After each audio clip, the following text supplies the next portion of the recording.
So gastric cancers and gastroesophageal junction adenocarcinomas are risk stratified similar to other cancers with respect to stage.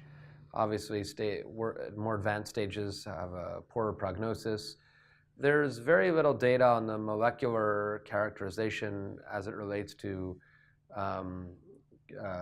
providing accurate stage prognostication, but there is some suggestion in the literature that patients of Asian descent have perhaps a better prognosis when they have gastric cancer versus patients of American or European descent. And gastroesophageal junction adenocarcinoma, which is staged similarly to other cancers with respect to stage, performance status, and those are the main prognostic criteria. The importance of molecular features in gastric cancer and stomach cancer or GE junction cancer are limited. I would say that the most well-established and probably best understood TCGA, Tumor Cancer Genome Atlas analysis of any cancers has been of the gastric cancer, where we've learned a lot about the causative agents for gastric cancer. But in terms of the specific molecular features, the dominant issue is HER2 overexpression or amplification. Amplification of HER2 predicts benefit potentially from inhibitors of that molecule, trastuzumab, for example. Other factors, MSI, microsatellite instability, is of course relevant in every cancer nowadays that we have checkpoint inhibitors. That is a rare finding, but that would be worth evaluating. Otherwise, features like RAS molecular mutations in RAS or in MET, we really don't understand the ramifications, and they're not informative in terms of how to manage patients. There are a couple of familial syndromes that are associated with gastric cancer. Lynch syndrome, for example, is one. The one that gets the most ink, which is the least common, is the so-called inherited gastric cancer families, which is the ECAD-herin gene mutation, CDH1. That's rare. It's been described amongst families, actually described at Stanford largely. People with that mutation are almost certain to develop gastric cancer, sort of diffuse gastric cancer over the course of their lifetime. But it's rare. If you go looking for it, chances are you won't find it. We might look for it only as a genetic marker for patients felt to be at familial risk. In general, we don't look for that as a happening other than inside of family kindred. Other features that you mentioned or that we talk about, other heritable risks, again, MSI high, which is part of, let's say, Lynch syndrome might be one. Other heritable cancers, perhaps BRCA may be associated with occasionally with gastric cancer, but those are rare.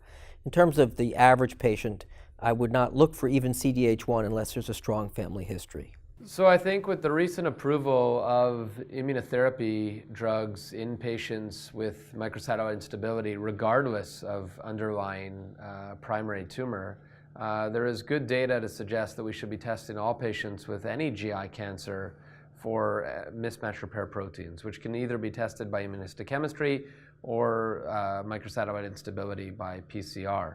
So that's a recent update that I think we should look at virtually for all GI tumors, recognizing that it's very infrequent and less common in gastric cancer than it is in colorectal cancer, but still worth checking. The data for PD-L1 as being a prognostic marker is very mixed. It's not clear yet in the literature that PD-L1 represents a prognostic marker for gastric cancer. There's some suggestion based on recent publications that it may, but I think it's too early to conclusively call PD-L1 a prognostic biomarker in this disease. So the TCGA subsets have divided gastric cancer into 4 groups, one of which is an EBV subset. And the EBV subset represents a small group of patients with gastric cancer, and that may have prognostic implications as well, but also not clear that that group necessarily represents a worse prognosis. There's a good question always about the value of doing markers that are unsubstantiated or not necessarily proven to be of benefit. A good example of that would be circulating tumor cells. We would assume that if you find circulating tumor cells, that would be bad. And some people have talked about using them to monitor the effectiveness of ongoing therapy or, let's say, following surgery. whether you've cured a patient or not. In gastric cancer, I'm not convinced that there's good evidence to support the use of circulating tumor cells. There is some evidence to look at circulating cell-free DNA. For example, patients who are HER2 amplified, if they lose that, at least if you lose the genetic evidence of that in the blood, that may signify the disease has changed stripes and lost that amplification. But in general, we would not recommend following circulating tumor cells other than in a research environment.